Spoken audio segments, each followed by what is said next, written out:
Alright, the audio seems to be working now, but it's kind of raining, so you're gonna have to deal with that. I just realized that, my light apparently has a warm color setting, so we're doing a bit of a JV Shoals LARP today, but I think that is kind of fitting for what I'm going to be discussing. So recently I've been having this sort of feeling, this sort of sentiment of riding the Kali Yuga is what I'm referring, I think, to it as. And it's not an original idea, obviously. People have thought of this for hundreds of years.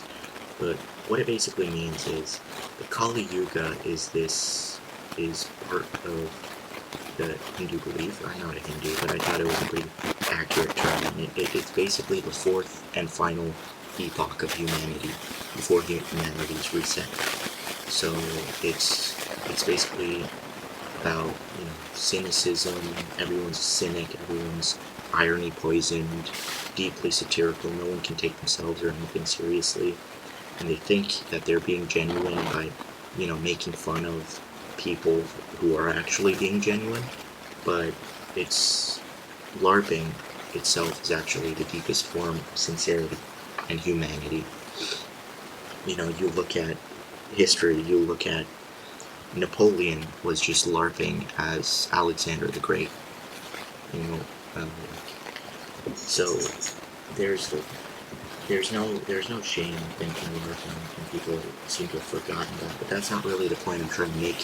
What I'm trying to say is that we live in the Kali Yuga, and make of that what you will. What most people who recognize that we live in this state do is they turn to traditionalism, right? They turn to complete shutting themselves off, or trying to awaken the masses or something, trying to get everyone to, understand what they're going through, and we can wake up from this, and we can, through like a society, we can, all be enlightened on this. But that's not really how it works, because it's not really in waves. It's more in enlightenment is more, it's just a gradient that each individual experiences on their own.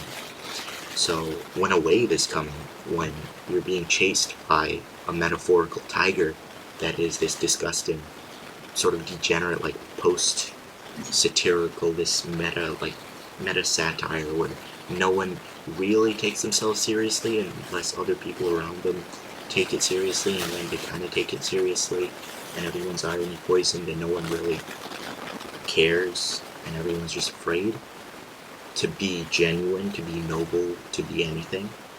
The way out of it isn't to just say, oh, life was way better before.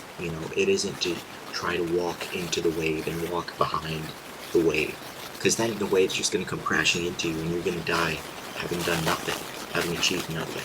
You're going to try to go backwards, and you can end up farther along than you thought you would.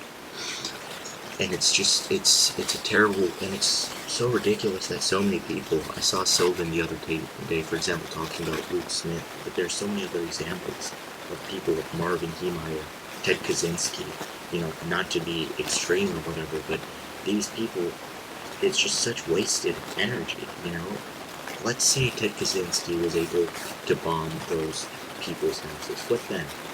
What has he achieved in his life? Absolutely nothing. What has Luigi Mangione? You can have your own opinions on who he is and, what exactly he is. What has he achieved by just killing some guy? Besides, leaving a wife and kids on their own. Yeah, I'm not here to comment on what you think about the healthcare CEO, but what have these people really done? The same, I think, can be said for open source. This is why I sort of have a growing sentiment against GNU and the whole FOSS movement. It's kind of pointless, because these people have become. So let's get something straight real quick. When I say Kali Yuga, initially this was proposed, right? This sort of irony poison and this satire was proposed as a counterculture to the existing culture of genuineness. But now it's sort of calcified itself into becoming the actual culture. And now the counterculture is nobility, is hero maxing, LARP maxing. Okay, sorry. But being a LARPer, that's how you become human. That's how you become a human being, is LARPing. So there's people that take this counterculture and instead of acknowledging it for being what it is and seeing, oh, we live in a generation where we have access to so much great technology and so many great things. The Linux crowd, for example, this is why I strongly, have a sort of a distaste for them, is they just see anything that doesn't fit their strict requirements as free and open source as just the devil. And I think that's absolutely ridiculous. I think AI, crypto, these things are amazing tools. The same can be said against the anti-AI crowd, you know? So I just think we really need to start riding the wave, surfing the Kali Yuga, riding the tiger, instead of just instead of trying to fight what's inevitably going to happen. See how you can use it to your advantage. See how you can manipulate the situation and sort of use the tools you have at hand to promote the outcome or to change the outcome of society into the one you want, into one where you're in a position of power or notoriety, or where you have influence over something, whatever it is, right? And I think the people that are going to be achieving anything in life are these people that are going to be doing these things. It's not going to be, as much as I hate to say it, it's not going to be, Terry Davis. It's not going to be these people that just refuse. And there's a level of nobility in that as well, refusing. I'd say there's like three branches really. There's the everything is perfect as it is right now branch. That would be sort of considered, I guess, just the current constant, the current status quo. There's the derivative of that, which is that everything was perfect 20, 30, 40, 50, 100, 200 years ago, whichever flavor they choose, right? I've met people who literally say that life would peaked when we were in the Stone Age, and we've just been falling ever since. But then you have the futurists, you have the people, you have the forward thinkers, you have the people who actually want to make something of their surroundings. And I think that's the most interesting position to take, because whether you like it or not, things are moving forward. And if you're not going to make use of that, if you just say, okay, I'm just not going to participate, fine, that's perfectly fine.